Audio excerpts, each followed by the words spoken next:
Alright guys, today we're going to be working on a 95 Mustang GT, doing the left front wheel bearing. As you can see, I've already got the wheel turned to the right. This gives me more room to get to the caliper bracket bolts with my impact. I was noticing a roaring from the wheel bearing, kind of like a rear end whine. It had started it as a kind of like a squeak here and there that I could hear when I was driving in between buildings, like in the downtown area, and the radio kind of drowned that out. But the roaring got to be pretty noticeable. So I'm gonna go do a wheel bearing today.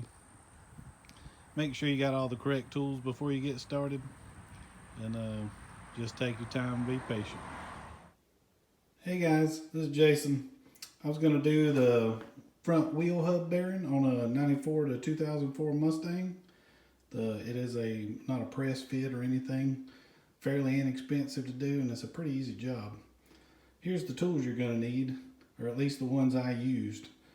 I used a 1/2 inch drive impact with a small extension with a 21mm socket to get the wheels off. Mine had wheel locks, so I had to use a wheel lock key. Make sure you have all the correct stuff before you start. Took an inverted Torx E12 to take the brake caliper off. Took also a T47 Torx bit. Take one of the other caliper pins off. A 15mm 1/2 inch drive socket to take the caliper bracket off. A 36mm socket to take the wheel hub nut off. I had to, you're supposed to replace the wheel hub nut, so I got a new wheel hub nut. I got a Moog wheel bearing and hub assembly. I always recommend getting the best kind you can get so you ain't got to do it twice. Some penetrating oil in case anything gets stubborn, it won't come off.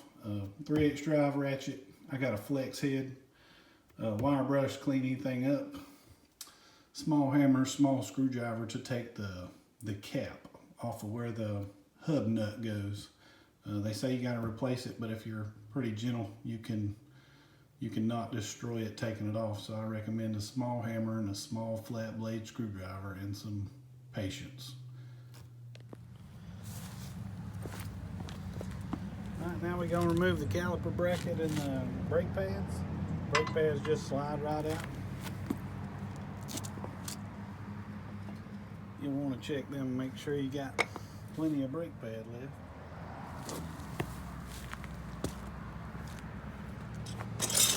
Okay guys, you're going to use a 1/2 inch drive impact with a 15mm shallow well. No extension.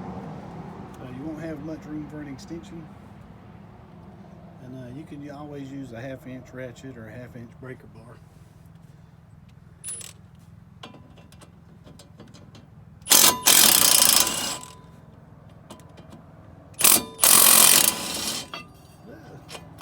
Alrighty.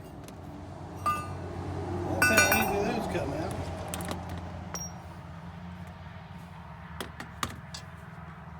Always try to keep track of everything. Well, we're almost there. I'm gonna take my small hammer and my flat blade screwdriver. Be very gentle because this is plastic. Just kind of give it a few little taps, and you can kind of see it moving on the hub. Just spin it around. Take your time on it so you can save it.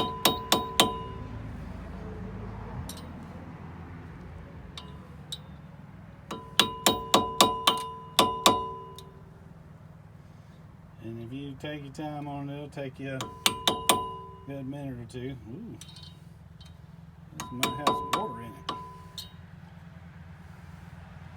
Now it should be able to come out. You got to kind of take it out even.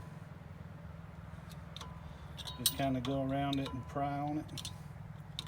Like I said, take your time, be patient, and you save a little bit of money. a little bit of heartache.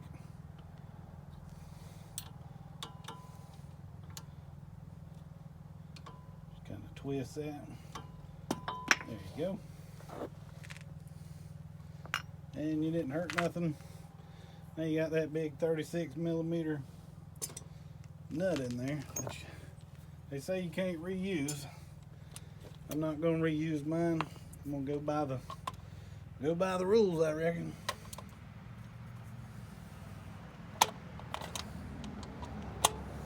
Alrighty.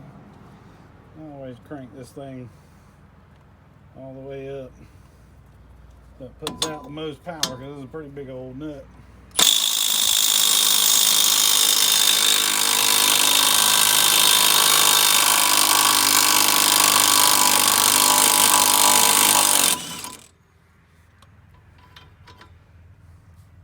And this is a 600 foot-pound half-inch drive ratchet or impact. So it's probably a big reason why you can't reuse this nut. It's kind of made out of like a sheet metal looking stuff. So all right, this should just pop right off. And there you go. And that's the old one. I'm not gonna get my hands too greasy. I'll go ahead and finish this up. Okay guys, I'm not going to show you how to put the whole car back together. I am going to show you how I'm doing this. I'm going to clean it up with a wire brush. Just to get all the junk off around the bearing surface. I know this isn't on the bearing surface, but I like to clean up behind there because obviously that gunk can get on the bearing surface and get in the bearing. Clean my mounting surfaces from my brake caliper.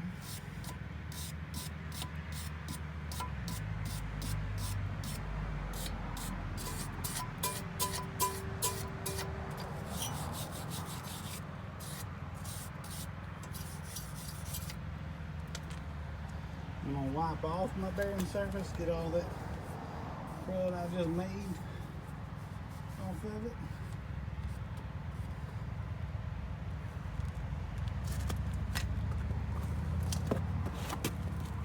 Take my new one.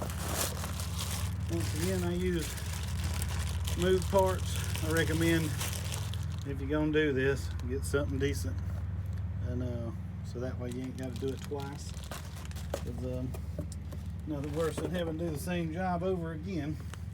It's a little tighter to go back on, so you might have to pull with it a little bit.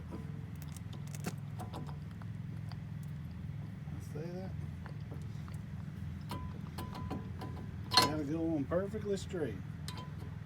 There we go. Alright, now we're going to put the new nut on there. This thing doesn't have a seal. That little center cap that we knocked out with a screwdriver, that's what seals it up. And it's supposed to have kind of an internal seal on the back. So we're going to take this nut, start it by hand.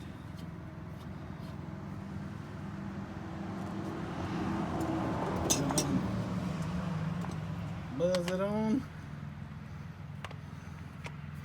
with our impact.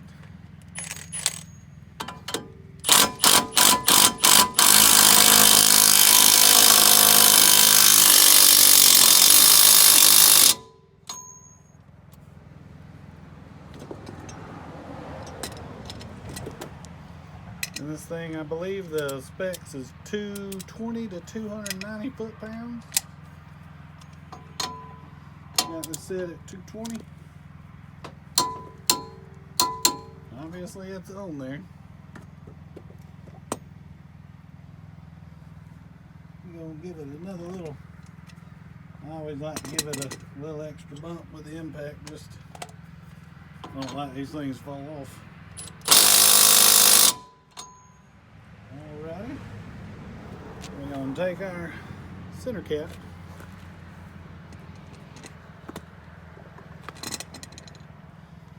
Gonna clean the little rim of it off.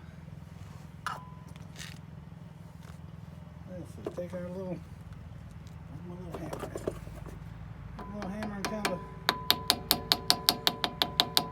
tap it in there. Maybe take my wire brush. Take my wire brush, it's a plastic handle.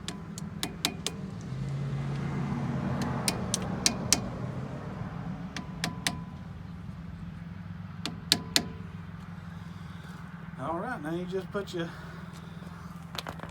brake rotor back on. Let's clean the mounting surface on it too. That way you ain't got your brake rotor on there all cockeyed.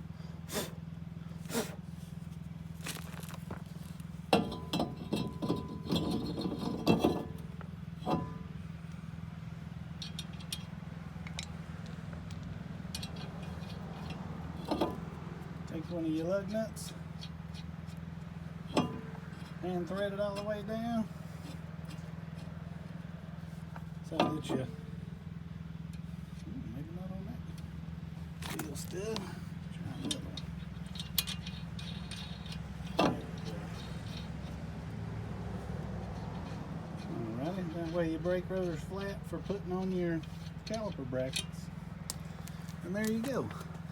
And you just reverse the process. And I would take it for a test drive down the road, make sure everything's good, come back, retorque your wheels, and you should be good to go. Probably take you about 30-45 minutes. Y'all have a good one.